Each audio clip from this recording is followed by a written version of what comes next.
Hi Chris, how are you? Good afternoon, Rod. Yeah, I'm well. Here we are, episode 172. It's the 12th of May, still 2025. And it's muggy where I live, muggy. But you might have some nice sun by the looks of it in the back. It's been slightly overcast, really, I think is probably the best way to say. We had a little bit of rain yesterday, only a tiny bit. They keep getting warnings of thunderstorms, but they don't come to anything. So yeah, sun's still out mostly, but more clouds than there has been. Yeah, we've had a bit of that, but it's going to be hot this week. I can't wait because I've got some of the week off. So I'm going to look forward to reading my book, sat in the garden, having a non-tech time, I think. A non-tech time, we'll have to try and change that with some cool links. Immediate follow-up before we get into proper follow-up. Have you got a picture of the chickens this week?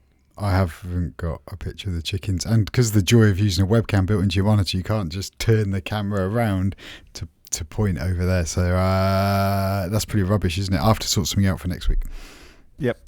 Either recording for the podcast listeners that they can hear some clucking, evidence of chickenry, or a nice picture for the video folk. Yeah, but, you may get chicken noises. They're not usually too bad, and hopefully I'm further enough away. Chicken noises. As long as a fox doesn't get anywhere near them, I'm sure it'll be fine. Yeah, we've got enough protection in place for that. Good stuff. Shall we go into follow-up proper then? Yeah, let's do it. There's one big topic to talk about this week. Yeah, that's for the main show. But for follow-up, I think we've got the immediate appeal that Apple put into the Supreme Court, or the Circuit Court, I should say, following the decision last week where we talked about fairly heavily on the podcast that Judge Gonzales had said, you've got to stop doing this now, you've got to allow people to link out.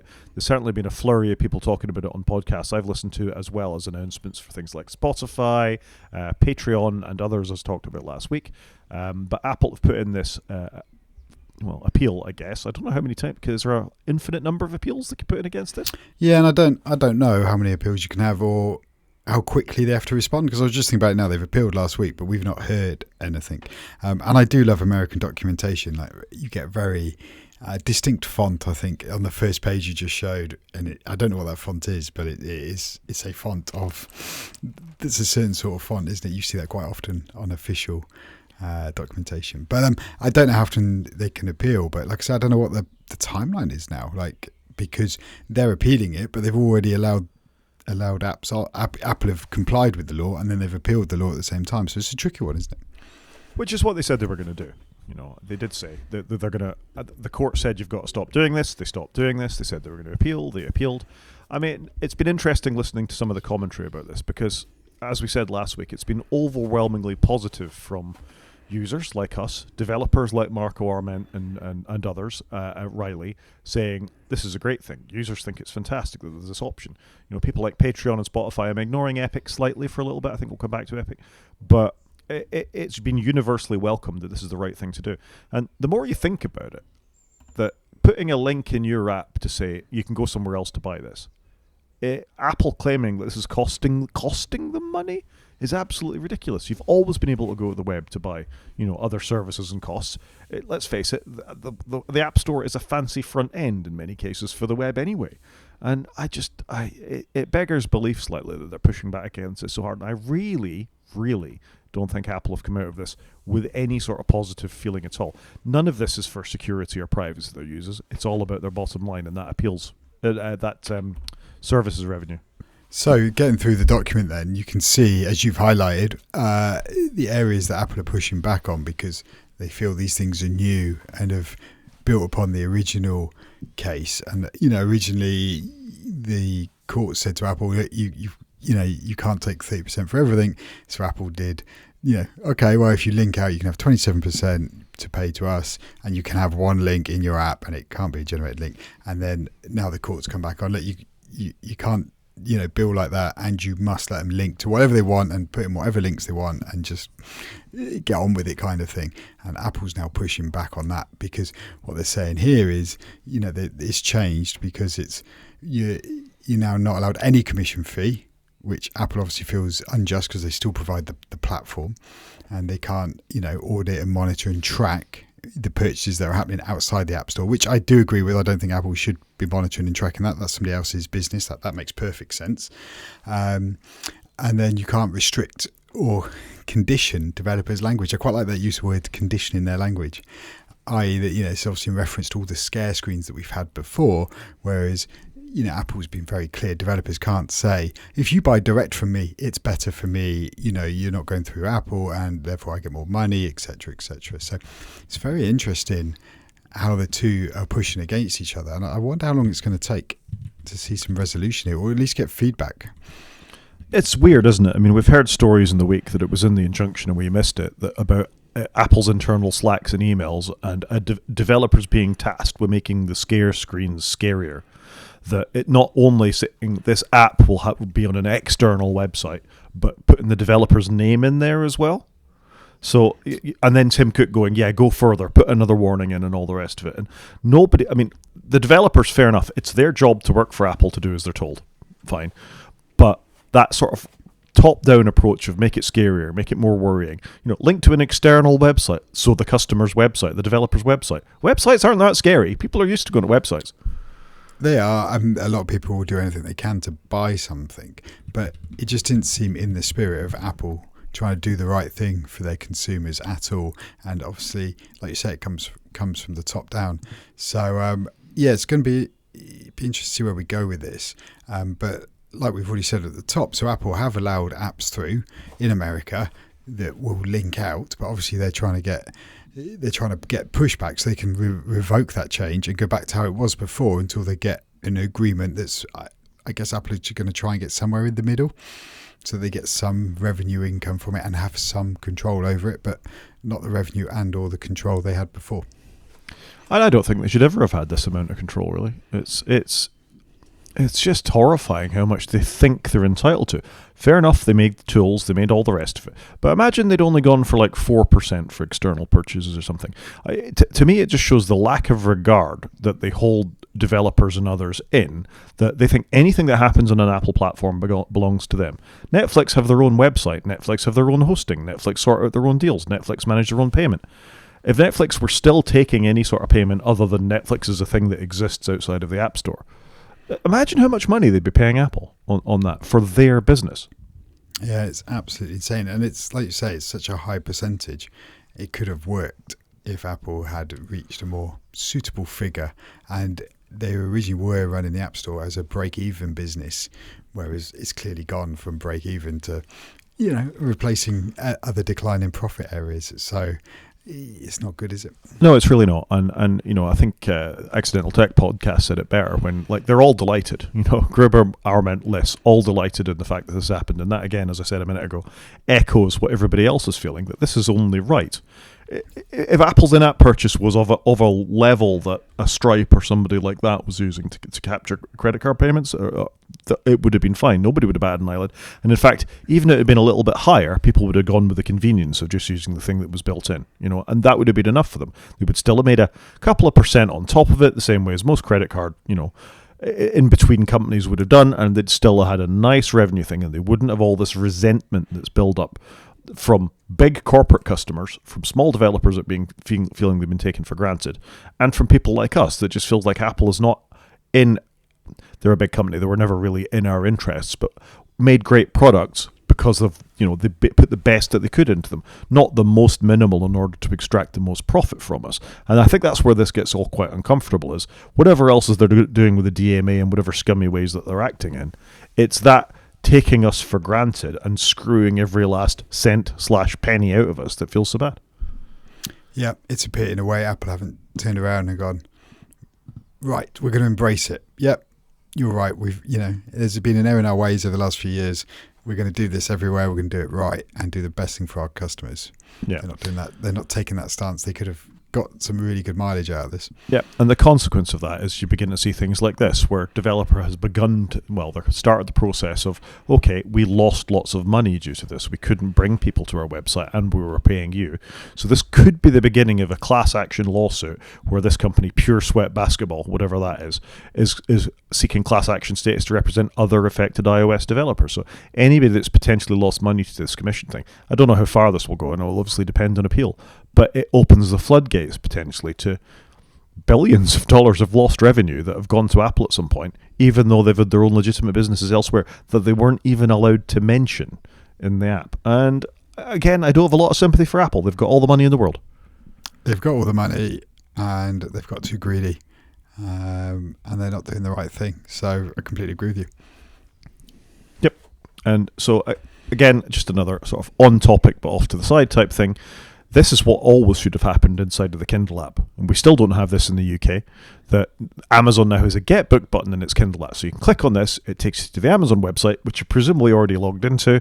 You click the button, you can download the book. Exactly the way it should always have been. Yep, it's bonkers, isn't it, that this hasn't been there before. So it's a simple change, and I agree with you, it should have always been there. And it's hard to explain to your friends, like, why can't I just buy the book in Amazon? Why are Amazon being silly? It's like, it's not Amazon, it's Apple. So, no, this is great, and this is just one very small example of how the usability for the customer is so much more improved. And it's the same with Spotify. They can now show you the different plans in the app, and you can check out in the app. I don't think most customers really care whether they go to the website just to complete the payment or not. It's minor, isn't it? No, but imagine all Apple charged was 5% instead of 30%, or whatever it is for people that make over $1 million. This would have been not an issue. Most companies would have just gone, all right, that's just the cost of doing business. We'll leave it on Apple's platform. There would have been ones, obviously, that would have said, absolutely not, we're not giving anything else to Apple. But I just think it's fascinating. Another thing I think is fascinating is how the community is beginning to push for the removal of Tim Cook and some of the senior leadership team within Apple. So this is a piece in Hypercritical, which is John Syracuse's blog. He always writes quite thoughtful pieces. He's been a long-time Mac fan, probably the longest-term Mac fan, with the possible exception of John Gruber, that I think I listen to podcasts from, actually. I think he actually predates him, but I'd agree with you on this. He writes thoughtful pieces and doesn't often publicly criticise like this written down. And it's an interesting piece, isn't it? And he's admitted before he's not one to call for somebody to leave a company. He's definitely calls for people to change decisions, and I would agree with him. I'm not normally somebody that calls for somebody to leave, but it does feel like they need a different era now, a different North Star, because the current one isn't the right one. Yeah, and you see that in the take from Luca Maestri and the finance team, rather than than Schiller and other people within it. This is the law. We're breaking the law if we do this, and you can see what's happening as a consequence. And it is a thoughtful piece, and to be fair to John, he goes through all the things that have sort of gone wrong over Tim Cook's tenure. Broken keyboards, sort of questionable things with the DMA and all the rest of it. But all those things are straws on the camel's back. And this sort of final thing for taking this approach appears to be the thing. And it is interesting. And success hides problems. Of course it does. Tim Cook has led Apple through the most successful financial period in its history. And that's saying something when you think of how meteoric the company has been. And the iPhone that Steve Jobs introduced, not Tim Cook. But Tim Cook has made it truly profitable. The feeling, and we sort of talked about this a minute ago, and it's interesting that Syracuse, he says it better than we can, but it's interesting the way that has gone, that you've gone from being the most successful person, the shareholders are happy, but the rot has begun underneath it all. And we're not going to make any difference to this. Tim Cook's not going to step down because we're unhappy with this. The shareholders might make him, the board might make him, but it could be a good time to go. He takes the bullet for this, moves on, and Apple could very quickly turn this around. Yeah, it does feel though like a lot of the long-standing people at Apple have been there a long time, and they just need a different culture at the top to breed the right culture, underneath them in essence. So I do feel it's time for something different. And don't get me wrong, I think Tim has got a lot right at Apple, and his tenure, we've got Apple Silicon coming back to the Mac, and the life that the Mac's now got is so different than what it was. And there's been a lot of fantastic products. There's just been a few missteps, haven't there? And I think it's time for something else now. Stop chasing the money. Chase the good products. That's what you're here for, and the rest will come. It's hard to say stop chasing the money when you've got us addicted to it. And the company that almost went under because it didn't have money obviously wants still to be the most cash-rich company in the world. You don't see them investing that money in developers, products, new innovative things. Obviously, certainly not in software updates. So, what are they doing with it? Are they just sitting on it? Or are they like Scrooge McDuck and jumping into the big pile of money? I don't know. I think they're just sitting on it. What they should have done, I think, is slowly wean themselves off the App Store commissions. Whereas what they've had now is they've had, quarter-on-quarter graphs going up and up and up. And what they should have done was slowly wean them off. So maybe they were still going up, but they were taking, they were starting to bring the percentages down with the economies of scale of the App Store.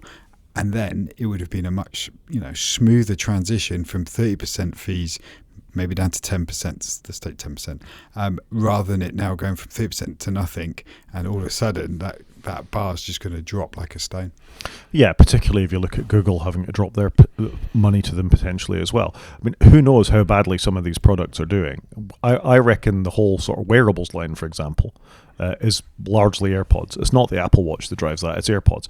Do we look at the services revenue and realize it's this artificial inflation of what's been going with it, rather than, it's just amazing everybody's subscribing to Apple TV Plus and the music and everything else that comes along as part of services? I wouldn't bet against it. No, I'd agree with you. Something else I wouldn't bet against is Brazilian courts changing their mind. So we've been talking about this on and off the last couple of weeks as well. First, Apple were going to have to do it the next day, and then they weren't, and then the side loading had to be allowed, and then it wasn't, and they sort of appealed it, and it went to and fro. The long and the short of it, though, is, again, they've reversed, and now they're demanding that Apple allow side loading within 90 days. I don't think we need to dwell very long on this. It's just they're flip-flopping a bit, aren't they, Brazil?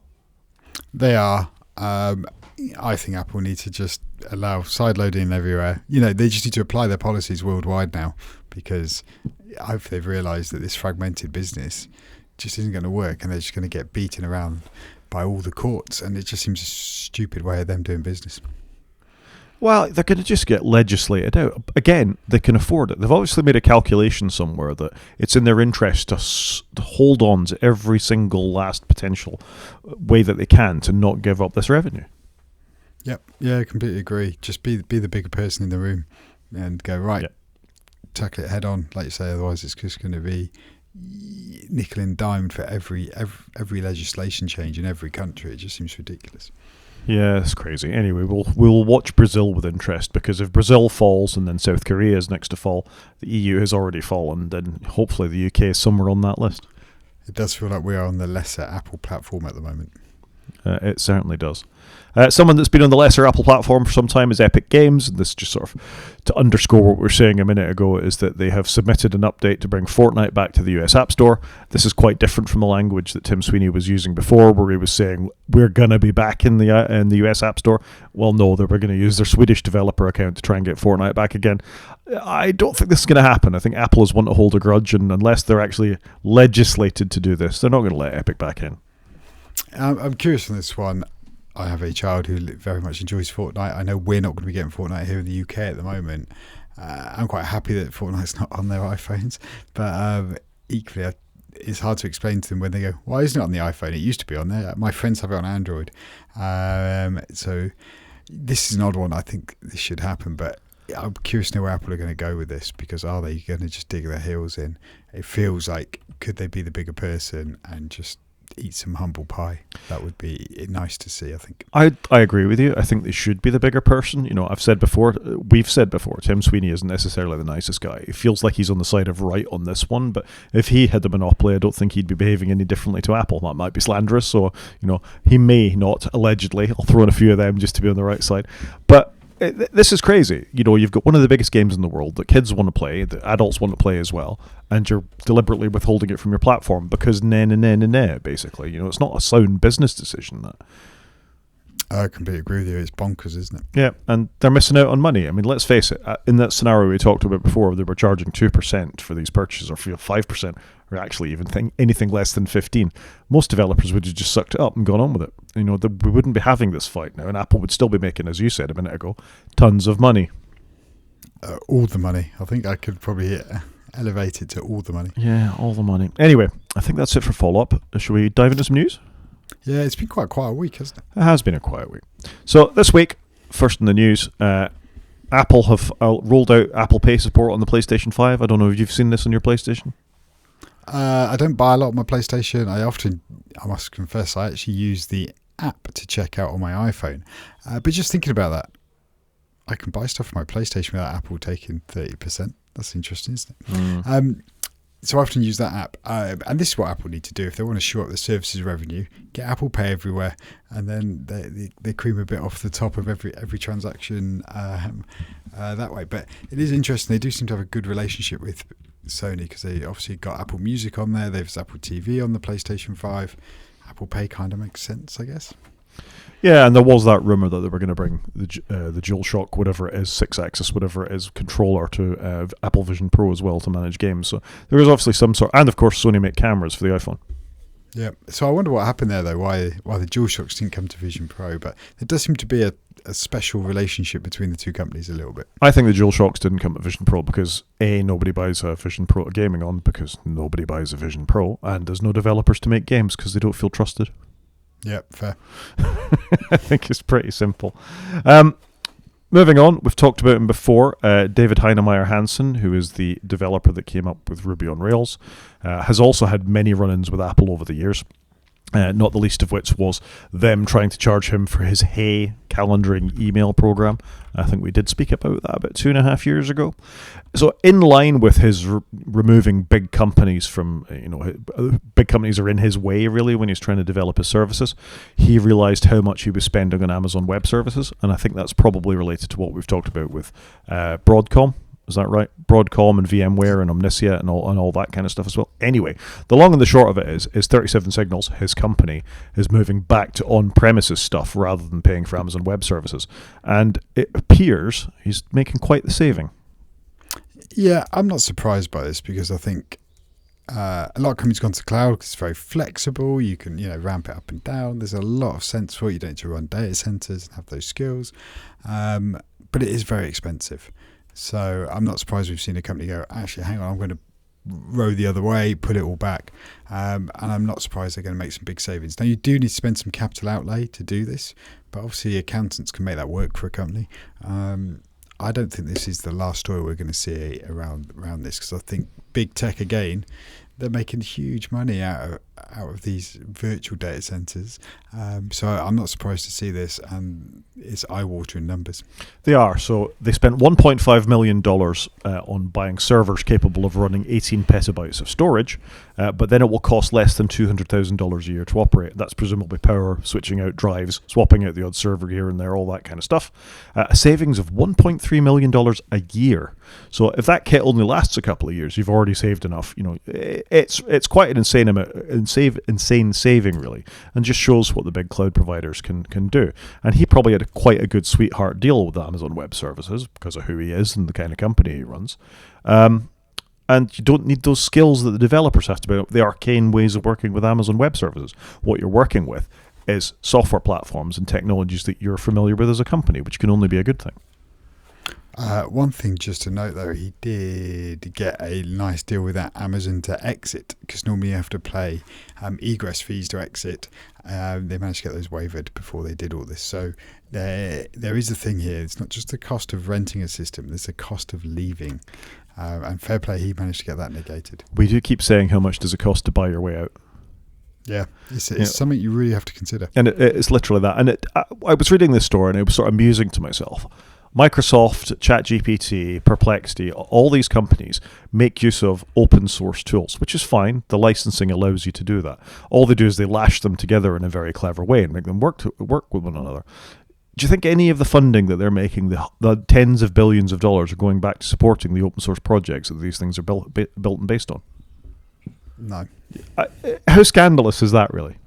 Yeah, no, agreed. Your whole software platform is built on one little thing that's an Apache web server or a particular open source project that did some of your LLM training, and you're not going to give even a cent of that back, and all of them are just Apple in waiting at this point, possibly worse. Yeah, no, I think you're quite right as usual. I'm not always right, but it made me think. Another thing that made me think: do you realise how many audio suppliers that Samsung actually owns? No, until you put this link in our show notes, my mind was blown away, because some of these products I actually quite like, and I'm amazed by this. So what you're saying here is Samsung have acquired Bowers & Wilkins, Denon, Marantz, and I don't know who Polk are, but they've acquired them, which is quite a lot of names. And yet they've already got JBL and Harman Kardon and AKG. I'm amazed they've been allowed to do this. Surely competitions and mergers authorities have gone, whoa, you can't own everything. Well, these are some of the biggest names in audio, and Polk are also, a well-known audio brand, I think largely in America. But you missed two out there, JBL Harman Kardon, and AKG as well are also part of the Samsung brand. Samsung already made speakers. They made smart speakers and all the rest of it. They've got quite a good name in their own right. In and of their own, yeah. And you could understand an electronics company that makes televisions and stereos and things like that wanting to improve their audio. But B&W, one of the biggest British audio manufacturers, highly regarded British audio manufacturers, Denon and Marantz, two of the biggest Japanese regarded audio manufacturers. I think Polka are American. Harman Kardon, I think, were American, but AKG were a German company that made terrific headphones. In fact, the more I think of it, the more I think I knew about AKG, because the engineers that worked for AKG went and started another Austrian company called Austrian Audio or something. And I've got a pair of their headphones, and they sound like AKG's used to. But this is incredible for Samsung to be owning all these brands. I can't believe that they own all of these and nobody knew about it. It's one of the best kept secrets. It really is. Although, these filings are open, aren't they? But talk about taking over a small corner of the world. Yeah, they've got loads, haven't they? Can you imagine how many different speakers Samsung must produce and sell in a year under all their different brands? Well, we thought Apple was crazy buying Beats when they already made speakers and things, but this is a whole different level. Maybe they got Beats just to stop Samsung having it. Maybe. In sad news, and I don't know how you feel about this, probably not too sad, but the Linux kernel is about to drop 486 and very early Pentium support from the kernel. Oh. A little bit, but how many people are really running the newer versions of Linux on very outdated software? And what's the cost of running this outdated software? Keeping this outdated support in. This is incredible, though, isn't it? How backwards compatible is that? I mean, Microsoft are the people that are always said to have the most backwards compatible stuff. The fact the Linux kernel was even supporting, up to its most recent version, 486 and very early Pentium chips anyway, is incredible. I mean, we're talking 1994? I'd say early 90s to mid. So, and these were, for me, this is my first computer, is just ended support here, and that was over 30 years ago that I bought that. And fair play, well done, Linus or whoever was keeping this in the kernel up to now. They've certainly given people plenty of warning. I remember the warnings coming up about 5 years ago about end of 32-bit support, and this is only now that this is actually being dropped. So incredible work to keep this going. And there's probably still some old 486 PC chugging away in a corner. But even that, would you be? I'd be too scared to update it, frankly.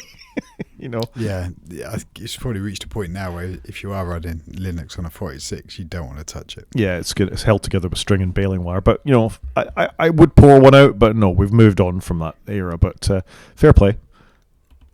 Yeah, I'd agree with that. Fair play. They've kept it there long, possibly a little bit too long, but fair play. What a take, as they say in Wales. Something that I wouldn't say fair play to is, and we hinted about this in our follow-up, is apparently the Apple Watch has been in significant global decline for 2 years now. And their summary is new features needed. But I'm not sure that's right. This was 9 to 5 Mac, by the way, saying that. Yeah, I think, what do we think here? We spoke about it a little, when we've done the trading updates and that actually... It's the same with the iPads, isn't it? They don't release new iPads. The iPad numbers drop. They bring out new iPads. People buy them again. It's kind of the same with the watches. They kept bringing out new watches, but they didn't really have a compelling story or reason. And a lot of people I see wearing them have generally got quite old ones. They're just not that bothered by it, because you look at the new one, it's like, right, to the untrained eye, looks the same. And so there hasn't been that compelling reason. I'm surprised we haven't got more monitors in them now. And you and I watched the video, didn't we, recently, of the introduction of the Apple Watch, and it largely looks the same. That's what it looks now. Everything's a bit faster, obviously, and the screens are a bit bigger and the bezels are thinner. But the actual premise of the Apple Watch hasn't changed hugely between its inception 10 years ago and where we are today. Yeah. So in the article it says that shipments declined 19% year on year, and I think a lot of that is just what you said, that once you've got an Apple Watch, unless the battery is completely knackered, you've got no real compelling reason to upgrade. Particularly if you're American, where you don't get the pulse ox sensor, for example, anymore. You're actually losing functionality based on things that have happened before. If you look at this year's watches, as you said, they're a bit thinner, but no real other sort of compelling reasons to upgrade.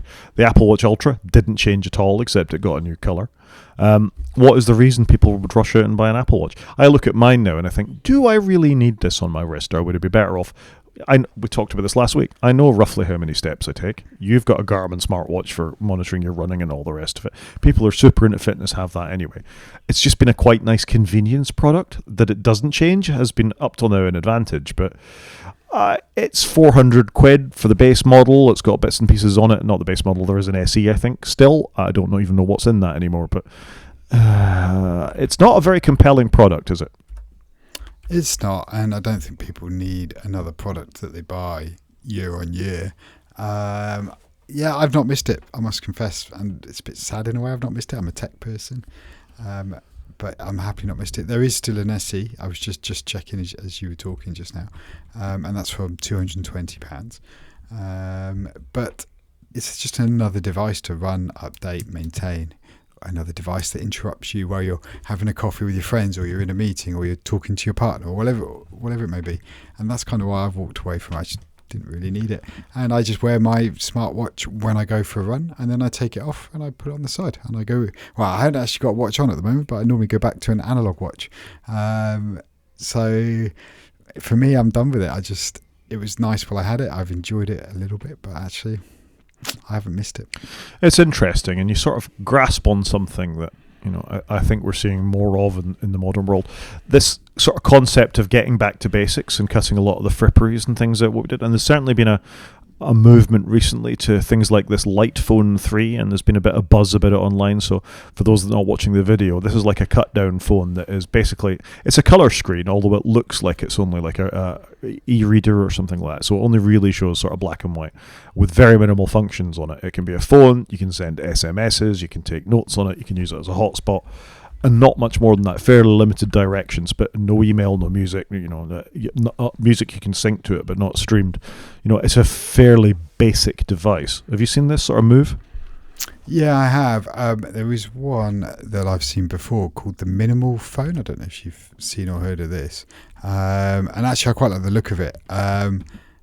Part of me is tempted with something like this, I must confess, because I think I joked with you recently, if you look at my phone, there's barely anything on my phone, because I'm trying to be more purposeful with it. When I pick up my phone, I'm doing an action, banking, whatever it may be, and then I try and put my phone away, and then if I want to spend time at the computer, I sit in front of one of my many computers. I'm trying to be more present when I'm with somebody rather than being on my phone. I think the big thing holding me back though is taking photos.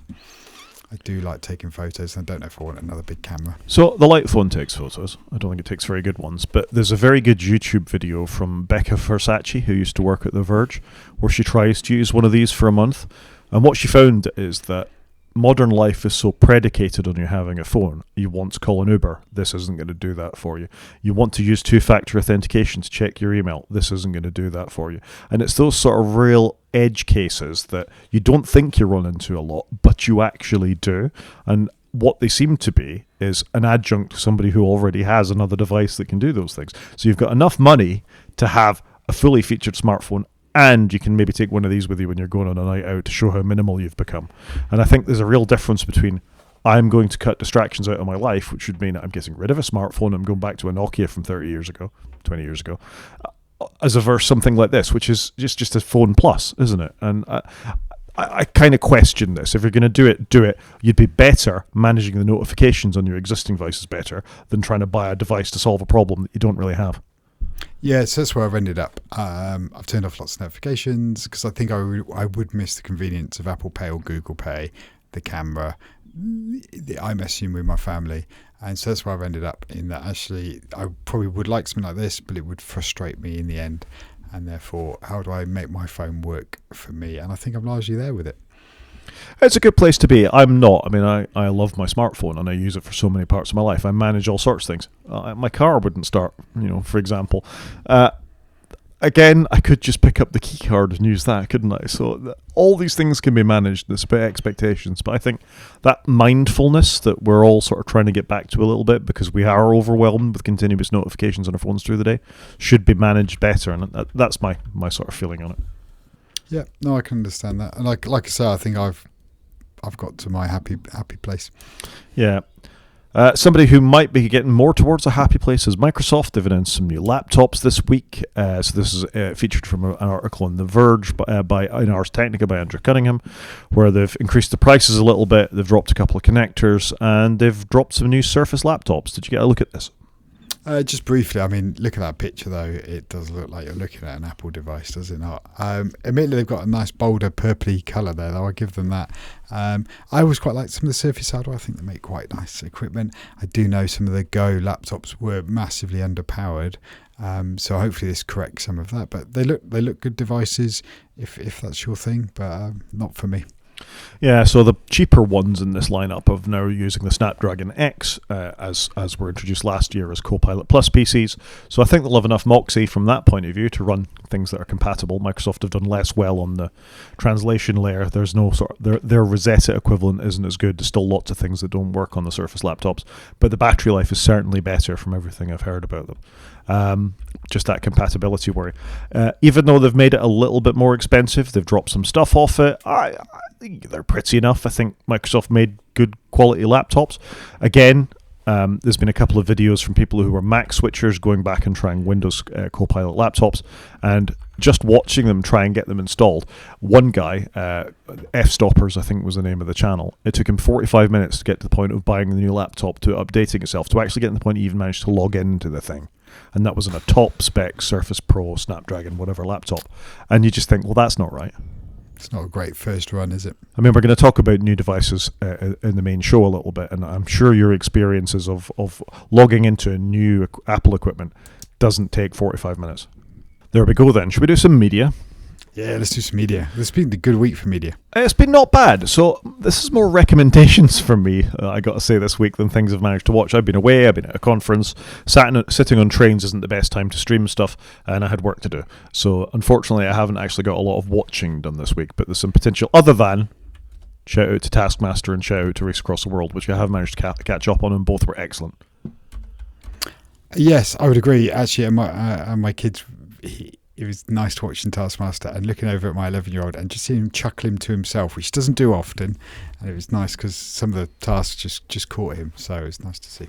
But what's back, and I haven't had a chance to watch it yet, as I said, is Charlie Berman and Ewan McGregor with their wonderful motorbike show. New home on Apple TV. It obviously started out on the BBC, I think, is where Long Way Round started, but has since transitioned to Apple TV Plus. They did a long way up, involving electric cars and motorcycles, going from Ushuaia in southern South America, the very tip of South America, all the way to Mexico City. And this time they're doing long way home on classic motorcycles, where they're leaving Edinburgh, I think, going to go over, I think, 13 or 14 countries and come back to London is the plan. Yeah, so this is quite cool. Basically, they're setting off from Ewan's house, and then they're going to come back to Charlie's house via a lot of 17 countries in Europe. It's quite a cool thing. Now, I would love to do something like this. I'm not a motorbike person, but I'd like to do this in my car. I think that would be awesome. I've actually watched both these episodes that have dropped. So for once, I'm ahead on media, which makes a change. If you've seen the other shows, you'll enjoy this. If you know, they just seem like two nice guys that just like meeting people and doing stuff. I hope that Ewan McGregor is actually this nicer guy in real life, because he seems like what he's like in real life. So yeah, it's quite cool. I hope so too. And this resonates a bit more with me. I've met Charlie Berman in real life, and I have done a motorcycle trip, not on this sort of thing, but a little bit around Europe. So I would totally love to go and do something like this myself with one of my mates. And ironically, Charlie has really struggled of late because he had a couple of awful motorcycle crashes not that long ago. Neither of them are getting any younger, and I'm sure, and you certainly saw it in Long Way Up, he was really struggling with the bikes, and I presume that's continued because it doesn't get really easier. That Charlie, needs to take it a little bit easier. But yeah, I'm really looking forward to watching this. Yeah, first episode they do cover his, he covers his accident, because obviously he's looking for a bike and he doesn't want it to be, I'm not going to get the right, is it like a jump start where you have to jump on the bike? Kickstart. So that's not good for him. But it is quite cool. I've definitely enjoyed it, and like I said, I'm not a big motorbike person, but I think it's cool. It's nice. Yeah, I mean, I wonder if they put people off slightly last time by doing electric motorcycles and getting the company to put in charging points all the way across South America. It's a bit more back to their roots, this, I think. Yeah, but in a way, though, I guess it's good they've spiced it up each time rather than doing the same thing. They've added a different element. What is interesting in this one is they are keeping the same electric recovery vehicles. They've got Rivians. the director and producer. They've got the Rivians, sometimes following them or meeting up with them. They've kept those, which I thought was quite cool. That's interesting. Are Rivians legal in the UK then? I don't know. I don't know the answer. I've never seen a Rivian in the UK, so yeah, that is interesting. And no, that's another reason to go and watch it. Yep, but it's definitely worth a watch. Would get my endorsement. For me, another thing that's coming back is Foundation. Some very, very strong science fiction. You can't believe this is all done on a TV budget. It just shows how much money Apple have got, really. I don't know if you've watched Foundation, Chris. No, this is one where I'm not ahead. So my lead of the week is just massively squandered because I'm 2 seasons behind. It's fine. This is fine because it's not actually out yet. It's not out till July the 11th, so you've got a bit of time to catch up. It looks glorious, this. The acting is terrific. You've got Lee Pace in this, and you've got Jared Harris, who you might know from Mad Men and Chernobyl and others. It is an amazing-looking show, based on an Isaac Asimov books from, the last century. It's phenomenal. Very hard science fiction, really interesting characters, very well written. If you fancy something a bit different in the science fiction realm, Foundation's worth checking out. I do need to catch up on this one. I'd like to read the books as well. Fair enough. You have something you've presumably managed to watch. I have put something in. So continue with our Apple TV bent. I have watched the first 6 episodes of Your Friends and Neighbours, which is all about the main character, John Hamm, his wife leaves him, he loses his job, he's having a bit of a full-on midlife crisis. Quite a cool cast, quite a good show, quite enjoyable, a little bit funny. Actually quite enjoying it. So, and I would agree with I put the Rotten Tomatoes links in at 80-odd%. I think that's fair. But I think it's all right. I quite like John Hamm, obviously, who's in Mad Men that you just mentioned. I thought it was quite good. It was just something light-hearted to put on while I was doing some other work, and I've generally quite enjoyed it and stuck with it, and like I say, continued with all the episodes. Unusual that both the critics and the audience agree on 81%. I got to say that. John Hamm's first TV sort of leading role since Mad Men. So yeah, interesting. Is that right? I did not know that. Yeah, he's appeared in episodes of things, but he's gone off and been a movie star, hasn't he? Yeah, and he was in The Morning Show as well as a side character for a period. But now, as leading man, this is his first time back. Yeah, this looks quite interesting. I got to say, there's a problem with stickiness in some Apple TV stuff. Like The Studio I started watching, I watched 3 episodes of. I appreciated it for what it was, but I'm in no compelling sort of need to go back and watch it. The same with that thing set in Cambridge, Prime Target. I watched 3 episodes of that. I'm like, it's a bit boring now. So that sort of ramp-off factor is really quite high in lots of Apple TV things. Yeah, I think that's fair. This one I did stick with. I watched the first one and thought, okay. And then the second one got me hooked, I think. I just quite enjoyed the premise of it. All good. You have another Apple TV show for us? I am. I'm going to round out on Dope Thief. So I mentioned I started watching this. I've now watched it all the way through. And again, it's not something I'd normally go for, but actually thoroughly enjoyed it. Great cast, a bunch of people I haven't seen anything else, but just really well done. I think it's about 8 episodes, which was about the right length. It just was a good story, and I thought they landed the ending really well. And I would agree with the ratings again. Actually, if you just go back up to the ratings slightly, they're both 86 as well on Rotten Tomatoes. So would recommend Dope Thief just for something completely different to watch. It was quite cool. Yeah, I got to say, this doesn't appeal to me. I mean, you're trying to sell it to me, but I'm just a bit. It didn't appeal to me either, by the way, and I can't explain why I put it on, but I did, and I just quite liked it. And you kind of feel really sorry for the guys because they're not the smartest of people. Oh dear. All right. Well, maybe if I find time for it, maybe I'll give it a go. I need to finish Silo first, really. I haven't watched Silo, so I've got Silo and Foundation that I haven't started or seen, and I think they're 2 that I should attempt. Sticking with Apple TV again. Yeah, it's Apple TV's week. And this literally just dropped before we recorded. So this is the final trailer for the Formula One movie that's coming out, which I really want to see because I've been at Silverstone when they filmed bits of it. I like Formula One. It's looking okay. Yeah, look, don't get me wrong. This isn't going to be the best film. It's not going to win any Oscars. But it's looking all right. And I kind of want to see, do they land it? And it's great for me to hear the real commentators that do the F1 in the film, and some of the real Formula One drivers are in it. And I've just noticed today it's got Javier Bardem in it as the team principal by the looks of it. So it's fantastic. So I'm looking forward to this, and it comes out on June the 25th, so not long to go. Interesting. All right, I'm going to chuck one just so we don't have it all an Apple TV takeover here. That if you find yourself with a couple of minutes and some time on YouTube, and for the listeners too, it's worth having a look at the best MotoGP moments from the French Grand Prix, which happened yesterday on Sunday. If you've ever seen chaos take place in a motorcycle or any sort of race, this is worth a little bit of your time. Not to give too much away, but it rained just as they were starting up. They had to change bikes. There were penalties. There were double long lap penalties. People were changing onto slicks, off slicks, rain tires, in and out of it, all the way through it. And so I'm not completely spoiling everything, and I think I can hear a little bit, Chris, if you're watching that. Hopefully you can mute that. I can't mute the massive aeroplane that's flying. Oh, fair enough. House. I apologise. Over my headphones, it sounds like that. What's something happening? But I'm going to say this: there were 2 French riders in this race. This is the first chance a French rider has had to win the French round of the MotoGP since 1955. Wow. And you always want the home hero to win, don't you? I think it's quite cool. Neither of them on bikes that are capable of winning the race. Oh, okay. And this is 6 minutes of your time. And if you just want to see some drama and some human emotions and just an incredible thing, just spend a little 6 minutes of your time on YouTube and watch some actual racing for a change. Yep. So I'm just making a note, so I might do that straight after this. Good man. And last but not least, but just to return to our Apple TV themes, I'm quite excited by this incoming thing on Apple TV called Murderbot. It has one of the Skarsgårds in it, Alexander, who plays a robot whose purpose is to save some human settlers on a planet from various nasty bits of indigenous life, but actually develops a personality of his own and starts watching sitcoms and things, and becomes more of a person than what's going on. I just think it's a funny premise. Again, as for Apple TV science fiction often is, it looks extremely well made, and I'm quite excited for it. It sounds a little bit like iRobot, advanced kind of thing. A little bit, but with a sense of humour. I don't think iRobot that had any sense of fun in it. Yeah, it's kind of to me it sounds like iRobot version 2.0. Maybe.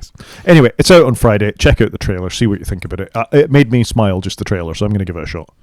Okay, that's cool. I think, to be fair, though, Apple TV is having a little bit of a good run at the minute, so I don't feel bad that we are, that we are giving them a bit of praise and a bit of attention. Even though maybe big American company, we shouldn't be giving them money, as we've talked about before, and I haven't bought any of their hardware recently, so I feel better about that anyway. Okay, fair enough. Should we move on to games? Let's move on to games. So this is just a PSA. I quite like Balatro. I don't know, have you heard of the game Balatro, Chris?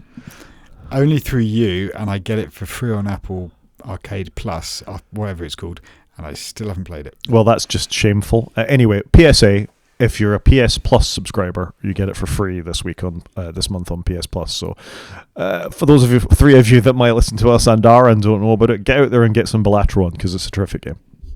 Yeah, no, that's fair, and I think it's my fault I've not played it because it's landed really well with a lot of people.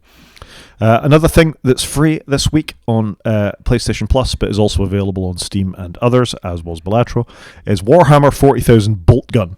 Now, I am not a Warhammer person. I've never painted a miniature in my life. I don't know anything about tabletop gaming. I know a little bit about the lore from early sort of 90s computer games and things like that. I think I've got a Warhammer Total War game on Steam as well. But this is free, so PSA, but also caught my eye because of its sort of very early Doom sort of look. It's got a bit of a 8-bit, early 8-bit, 16-bit going on thing with it. Very sort of classic first-person shooter, run around and shoot things in a Doom sort of way. And that kind of appealed to me, actually. It's got fairly good ratings on Metacritic. Looks like a lot of fun, fairly disposable, and I'm going to check it out. It does look very reminiscent of games you and I would have played on our beige 486s. That's the vibe I'm getting from it. Yeah, it obviously is an awful lot better animated than Doom was, and I presume you can look up and down, but this looks right up my street. Yeah, it does look kind of cool. There you go. So Warhammer Bolt Gun. And you have news from Nintendo. I was just going to do my PSA. I did manage to bag a Nintendo Switch 2 pre-order, which I'm a little chuffed about. So on target at the moment for 6th of June delivery. I fully appreciate that may slip, but I'm pretty excited. So hopefully I'm going to get a Nintendo Switch 2, which will be cool. And I'm just debating whether I sell my Switch 1 now before this comes out. Maybe I'll get a few quid for it. You're very opportunistic for that kind of thing, I got to say. I'm just trying to balance the book, so I feel less guilty about buying a £430 console. I think I paid for it here in the UK with Mario Kart World, because there's no point in having a Switch without Mario Kart World. I agree. You sent me the link to this when the pre-orders were there. I was in the middle of my conference, so I didn't do anything about it other than I clicked on the link and I looked at the price and I thought, my gosh, that's a lot of money for a console that I might not use that much. Yeah, I'm optimistic because I've got quite a bit on the Switch that I think I'll be able to port over. So I'm comfortable with it, I think. And if I could sell my Switch, maybe just get a little bit of money back, it would just take the edge off buying this one. Yeah, Mario Kart's great. The Zelda games will be great. But I think other than Mario Kart and maybe Donkey Kong, there's not that much new stuff coming, is there, initially? I think you're correct there. And there wasn't when the Switch came out. There was very little that came initially. So I'm curious to see. So I'm comfortable with my purchase here. And I think there will be enough of a catalogue coming. Fair enough. Main show? Let's do it. Well, I guess it's largely over to you for the first part. Let's tell us what we're doing, Chris. So we're going to talk. You and I both made some hardware acquisitions, two quite different hardware acquisitions, but equally quite similar in some ways as well. So we've both acquired new laptops. So I historically haven't had a laptop really for a while. I had a MacBook for a while that I used on and off, but I've gone, right, I'm going to go and get a laptop. I want to do a lot more coding. I want to do a bit just more techie stuff on the go. So I've gone and bought a laptop, and I think you're in a similar place. And I'll let you talk about yours and yours. But I thought we'd cover mine first because mine's not that exciting.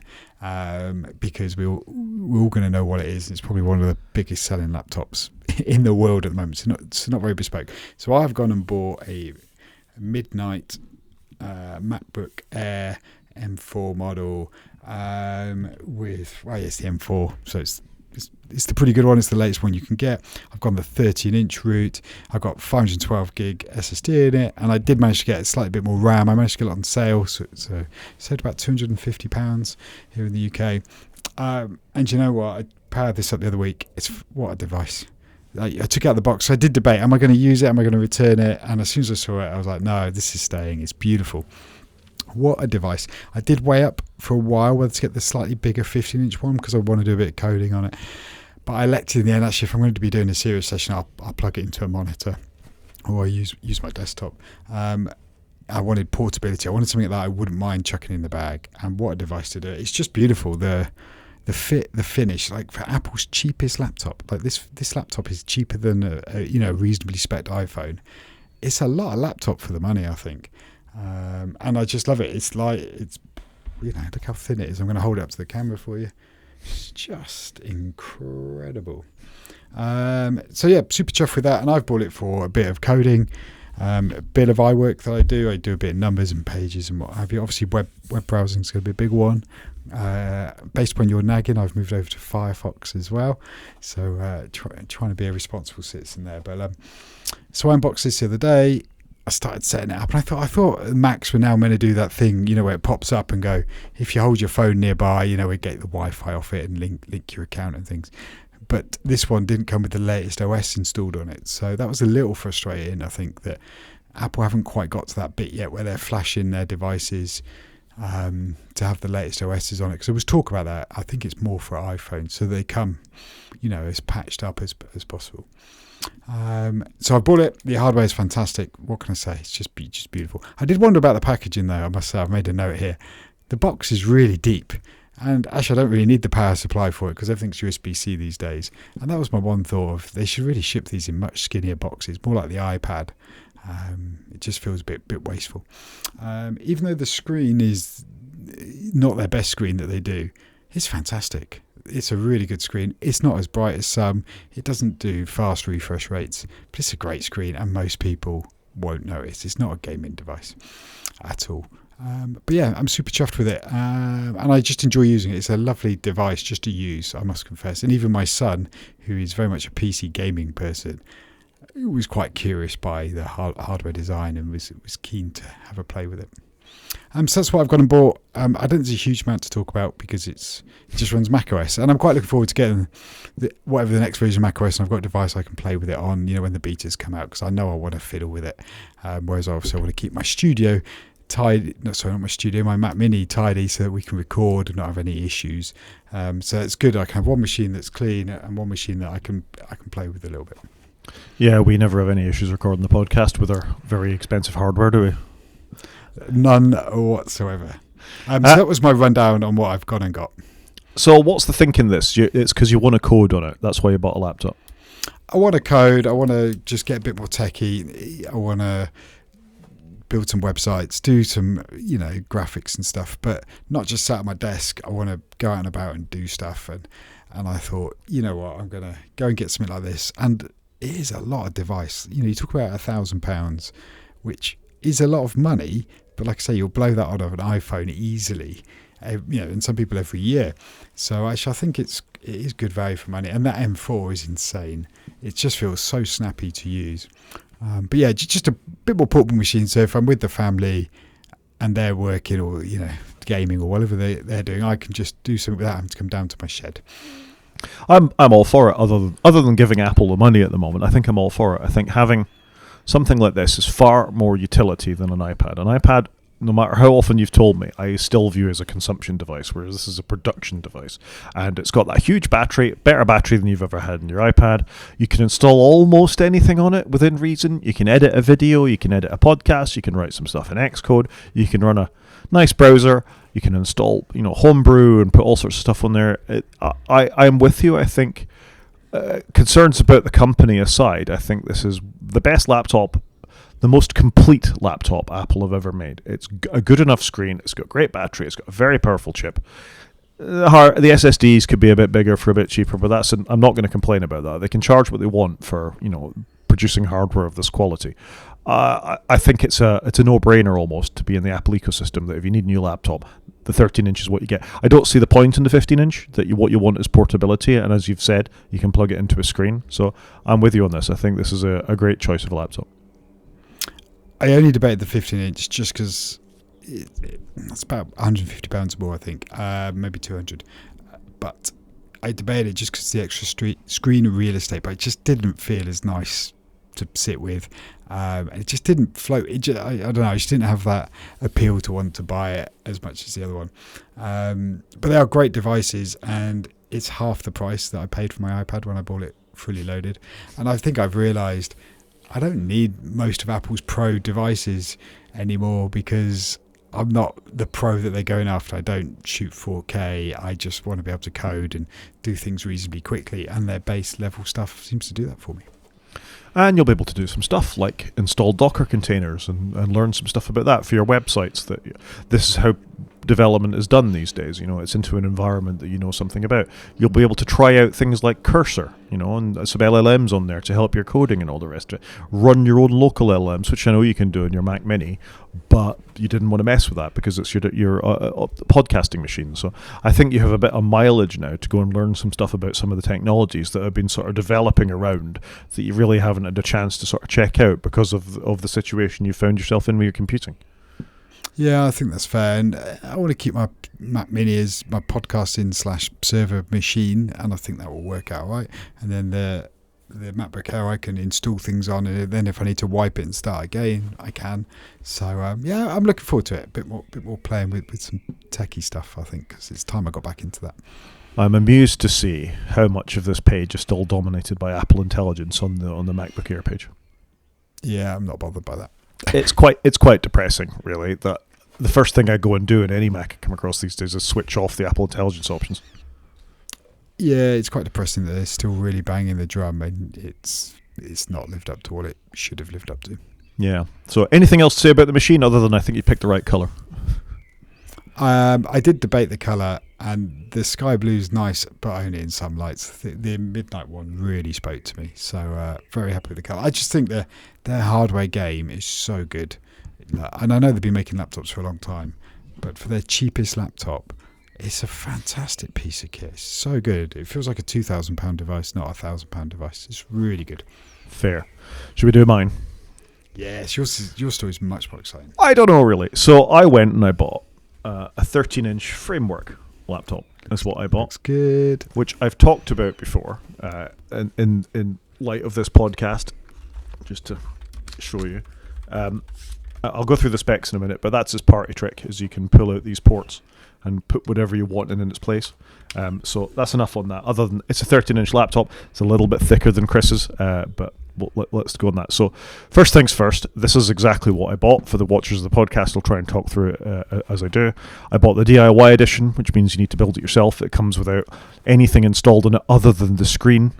So no keyboard, no RAM, no SSD, nothing screwed together particularly. No bezel on the front to put it together. So I bought the DIY edition. I bought the new AMD Ryzen chip. So I went for the base model AI300 chip. If you're buying one of these now, it's going to take you a little bit longer to get one. They're saying ships Q2, but it'll slip. This is batch 7. I bought batch 1, and I only got mine 2 weeks ago, so I think you're going to be waiting a little bit for the current versions of these. So I went for the base model, which is 6-core, 12-thread, up to 4.8 gigahertz. I think that actually compares fairly favorably with what you've got in the MacBook Air there. It's not a million miles away. I went for the 2.8K display, so more or less a 4K display, which is a 13.5-inch, 2256 by 1504. Tell a lie. 2880 by 1920, 120 hertz display. So it's a beautiful screen that gets up to a very decent brightness, I must say, comparable with a Mac screen. In fact, I think it even refreshes a little bit faster than a MacBook Air, because a MacBook Air is 60 hertz, I think.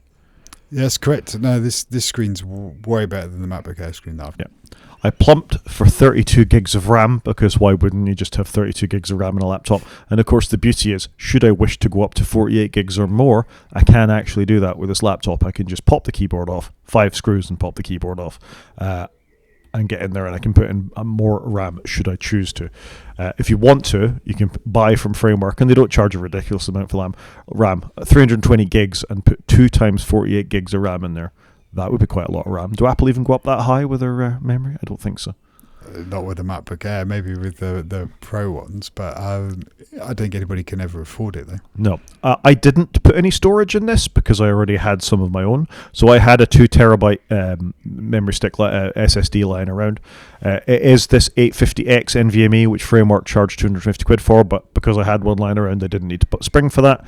I didn't put an operating system on there because I was going to put Linux on it, and I went for the translucent purple bezel just because it looks quite nice, and I will try and show that for the camera for those that can potentially see it. Yeah, that's going to be hard to show, isn't it? You might just be able to see there. Yeah, I can see it now. I can see it. That's cool. And as it opened there, you can see what I've got on there is Fedora Linux. For those that know the Linuxes, so that's Fedora 42 Linux. So is there anything else in the hardware?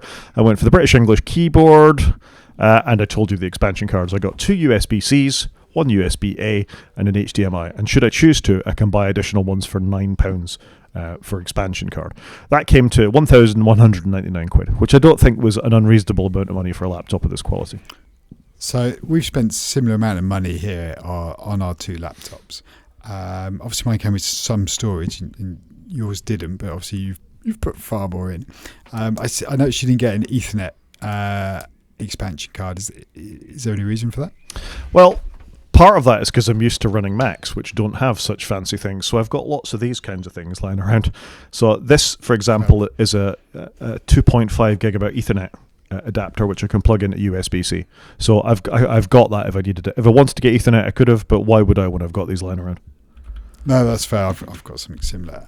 And I do think it is great that you can do the expansion. So is there anything planned upgrades you want to do in the future, or is this more you've bought what you need for the next 18 months and then maybe then you can swap the chip or upgrade the RAM? It's exactly that, really. Part of it is I wanted to buy a higher quality laptop on the PC side of the fence rather than the Mac side of the fence to see what it was like.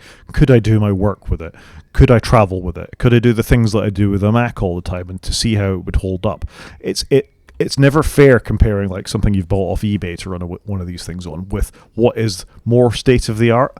And to be fair, there was a couple of assumptions I made in this. No laptop I bought on the PC side is ever going to get close to Apple's battery life because of their energy efficiency. x86 chips just can't do that. And also, because Apple glues everything into the laptops, they can squange a lot of battery in there. So you end up with 70, 80, 99 kilowatt hour batteries built into the laptops. So not only have you got a more efficient chip, but they tend to have bigger batteries in there too. So I was not anticipating it going anywhere near the battery life of a modern Mac. No, I can see that. But you can buy an upgrade, can't you? Well, that's the thing. It's only got a 61 kilowatt hour battery in it, which is okay. I'll be honest and say I probably get about 4 to 4.5 hours battery life using it on about 50% screen brightness. But should I knacker it by leaving it plugged in all the time or just having too many charge cycles, for about 50 quid I can buy another battery, take the laptop's keyboard off and bang in another battery. It's 7 screws. So that's quite a big deal. That is a huge deal because it's always the battery that goes first, isn't it? No matter how well you look after a laptop, the battery's going to go at some point. And there's some quite nice features like built into the BIOS of the laptop where you can say limit the charge on this just to 80% max and it won't go past it. So you can try and preserve your battery as well instead of running it up to 100% all the time. Yeah, that's kind of cool, isn't it? I like the sound of that. Yeah, so that's nice. And of course, I'm free to install any operating system. I could have put Windows on there if I wanted. I didn't want to put Windows on there. So Fedora is what's going on there at the moment. It's a variant of Red Hat. It's kind of the testing version of what used to be Red Hat Linux. It's quite up to date. They move the kernel around quite a lot. I think for people that care, it's got 6.14-5 at the moment, which is about as up to date as you get in Linux kernels. I'm running Fedora 42, like I said. At the point I wrote the show notes, I was running GNOME 48, but I've actually flipped over to KDE, which is another desktop environment. I think we talked about these in our Linux episode way back when. I'm running LibreOffice, the current version of Firefox, which is what I'm using on the Mac to record this at the moment as well. Steam with a couple of games. I'll talk about the next thing in a minute, and the Fish shell. So that's kind of mostly what I'm running. I want to come back to the Waydroid. Any questions about any of that? What's the Fish shell? So if you fire up the terminal on your Mac, you'll find it's running a thing called Z shell, I think is the default on the Mac currently. Switching away from Bash, which is the born-again shell for Linux people, this is fairly important. Basically, they all do more or less the same thing, but it's like if you want to script with them or connect certain things, it's quite important to know what shell you're running underneath.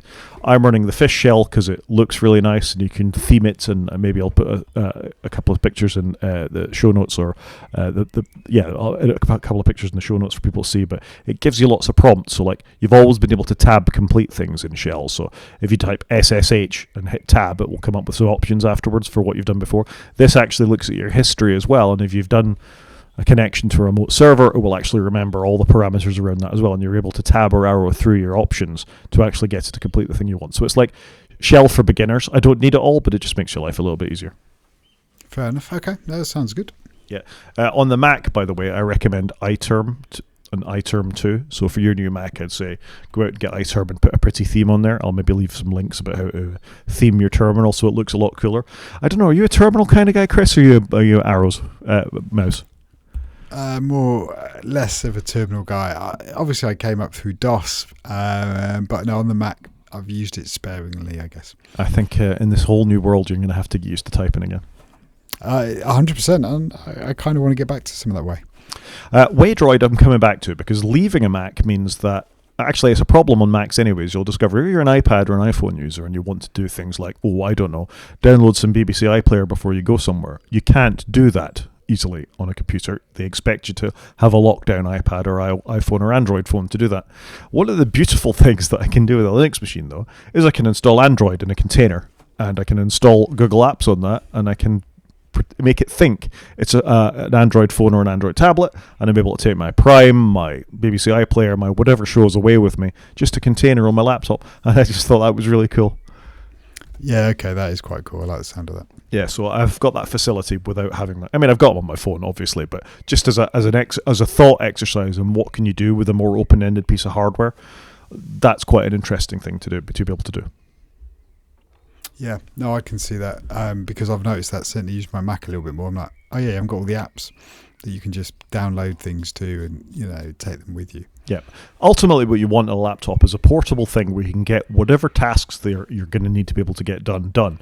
And so far, this has allowed me to do that. There are a couple of pain points. You get used to being in the Apple ecosystem that, I'll just answer my messages on my computer. Oops, can't do that anymore.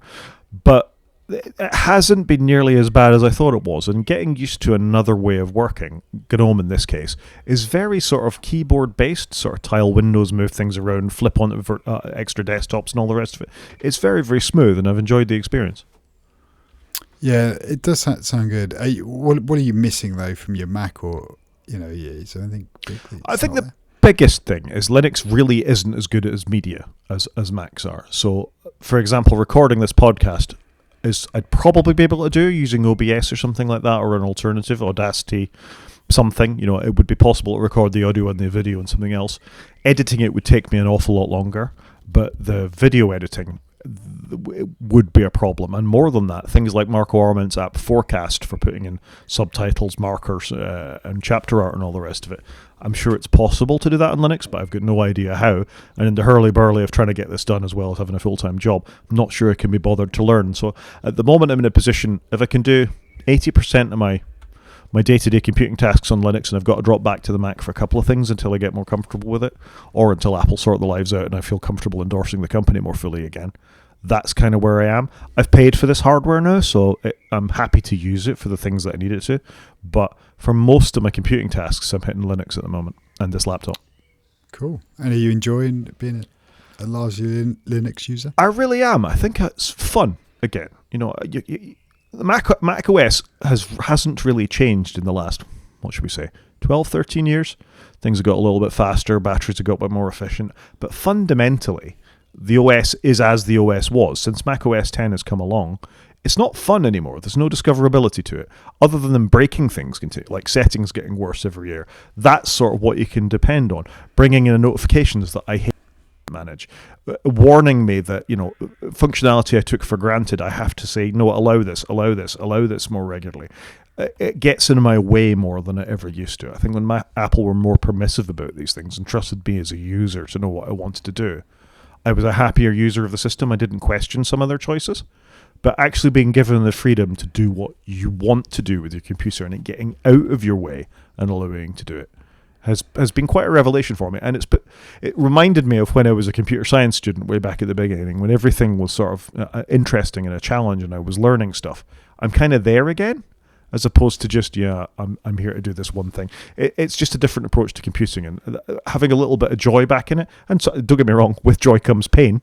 But at the same time, I'm quite enjoying the challenge, I got to say. And using a different tool for my work, for most of what I do in computers, it's been lovely, actually. I must confess, I left the iPad largely for the last 5 years. The Mac for 5 years, came back to some of it. And I'm still using my iPad a lot, but it hasn't, like you say, hasn't changed. There's nothing like, let's go and try out all these new features. There's obviously stuff there every year, and it visually looks a little different, but it's not really different. So I can see the appeal of playing with something completely fresh. And when I first went to my iPad, I quite enjoyed the challenge of making my day-to-day work on a new device with a new set of constraints and freedom. It's a balance, isn't it? It is. So we'll see how it goes. I mean, if it's all a complete disaster, I'll be able to sell this for losing almost nothing. Let's face it. They're in such demand, as I've proved with the website there, that I don't think it's really going to be a problem. But we'll see how we go. I'm pretty content at the moment. I think the great thing with yours is 2 years from now, assuming you do keep it, and I've still got mine, I'll be like, right, I want to go get the M6 MacBook Air, and you're like, yeah, I might just swap out the processor card and get a new battery, and you'd spend a third of what I'm going to spend, and yours will feel like a new laptop. And I think that's the real payoff of that. Yeah, I agree with you. And in the meantime, if I break something, I can just get a part and I can swap it out. It's quite an important thing, I think, that Framework they make the laptops, but they actually make all the parts for them as well. So if the website was working, I'd show you that if you are looking for a new motherboard or a cable snapped or you've done something to the screen like chipped it and broken it, I can get my version of the motherboard. It's not cheap, it's £800, but that's because it's the current version of the motherboard. If something else is on here, like I want a main board for one of the earlier ones, Framework laptop main board with an Intel chip in it, it's £399. It's a couple of years old. Pretty good.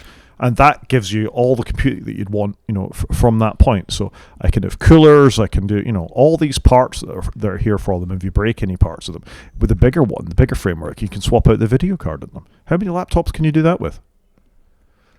Well, I can't upgrade anything on mine, and that is the problem. I think with Apple equipment, you end up speccing it way higher than you need because you can't do anything with it once you've got it. Yeah. So, for example, this is the chassis of my laptop.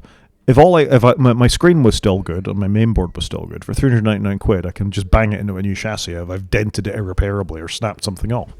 That's just incredible. Yeah, that is cool. Yeah. New screen, £159. Yeah, that feels insane, doesn't it? And the really cool thing, and I think we talked about this before, is if I do get, if something awful happens or I buy another one or I go back to Apple, I can take the guts out of this machine. I can spend £39 on a case and I can turn it into a desktop PC. That's also quite cool. Yeah, okay. I do like what they're doing at Framework. I think it's a cool idea. And just last for you is the 3D printer. They've actually published this design online, so if you have a 3D printer, you can just print it yourself anyway and stick the guts of it into that. This is right my son's street. If it was a bit cheaper, I think it'd be a bit more child-friendly, but definitely up his street. Absolutely. And you can play games on it too. I had a quick go at that. I can play Civ 7 at medium graphics quality. The fans come on. Of course, the fans come on. So it's a PC, but I can play it. Yeah, I do need to fire up Civ 7 again now you've mentioned it. But I can play it probably on my MacBook Air. Oh, you can. Because that is a Mac-friendly game, but I'm so limited by the games, obviously, that are available for the Mac. Yeah, I could probably play that bolt gun game from earlier on. That's cool. No, it looks really good, and I do like what they're trying to do at Framework. I think it's cool. I agree. App of the week. Go on then. So my app of the week this week is Link Warden. I mentioned before, I think on the podcast, my disquiet with the developer of Raindrop.io. I'm sure he's absolutely fine, but there was links there were Russia that were a bit sticky that I wasn't very comfortable with. I try to be more moral than I actually am, but there we go. So Link Warden is a service you can log into and make use of. Alternatively, you can actually self-host it because they've released the code because it's an open source project. So you can go to GitHub and you can download Link Warden and you can run it in a Docker container, which is what I do. So I've now got all the links for our show and my day-to-day bookmarking of everything will go into Link Warden. The nice thing about Link Warden is it does more than just capture the link. It will actually try and download elements of the website, so you can use it for offline reading as well. You can use it for archiving websites. You can do an awful lot with it. And I'm running it in my Docker estate as well. It was very easy to get up and running. And it's quite a full-featured preservation of links and bookmark manager. So, yeah, really cool. Very happy with it, and I'm using Link Warden. It does look cool. And you and I have spoken about this before. Of what do you do about gathering links or keeping links? Do you keep them in your browser? Should you get a service? So, no, I like the sound of it. It looks really good. And it integrates with a shortcut on my iPhone as well. So I can fire a shortcut and it automatically goes from anything I'm looking at via the share sheet on my phone straight back to Link Warden, and it's almost instant. It's faster than Raindrop. That's quite cool. Yep. So clever. I'm a fan. Link Warden, check it out. Okay. Thing of the week. So I've just put in something to go with my new laptop purchase. I didn't want to chuck it in my bag and it gets scratched. So I've bought a Tom Tock case. I was trying to find a Crumpler case because I had Crumpler when I was a kid, and it looks like Rod is holding up the exact one I bought, which is a little bit odd because Rod didn't know I'd bought this until today. So there you go. So I've gone out and bought one of those. I got it for like £25. I think it's really nice quality. I just didn't want to chuck the laptop in the bag and it get dinged and scratched, and I'd be gutted. It's a bit chunkier than I would like, but hey ho, you've got to look after these things. So it's nicely made though, I must confess, and I love the orange accents on it. So and they're not a sponsor, by the way. It's just something that I've gone and bought, and I just think it's great because, like I say, I just want something just to be sure it doesn't get dinged. Yeah, I bought mine 2 years ago. The same reason I didn't want my Macs at that point to get dinged or chipped or marked. They are chunky. There's quite a lot of cushioning in them. I have a laptop dedicated area on my rucksack, on my Osprey rucksack, that I can put my laptop into, but the MacBooks are so thin it was flopping around inside of the laptop compartment, so I actually wanted something a bit thicker. This worked. It came with another little TomTalk carrying case as well that I put my travel router in, which I should probably speak about at some point on the podcast too. But yeah, it's a good sleeve. It's stood up to the rigors of life for me for the last couple of years, so I think you'll have many happy months of years of our ownership. Yeah, I hope so. Like I say, I just want something so I could pull it under my arm and take my laptop out to the coffee shop or whatever I'm going to do that day. Yeah, and I saw 3 or 4 other people at the conference was carrying them too, so we're not alone in this. Yeah, it's a brand I've seen, but I've never owned anything from. But yeah, super pleased with it. I think we can call that a show, Chris. I think so. So if anyone wants to get in contact with us, Rod is at g5maniac@mastodon.scot. He's also on Blue Sky and he's at g5maniac at bsky.social. I'm on Mastodon and I am at _cgp at mastodon.social. You can watch on YouTube by going to our website and click on the YouTube link. Or drop us an email at wakefromsleep@protonmail.com. Talk to you next week, Chris. Cheers, Rod.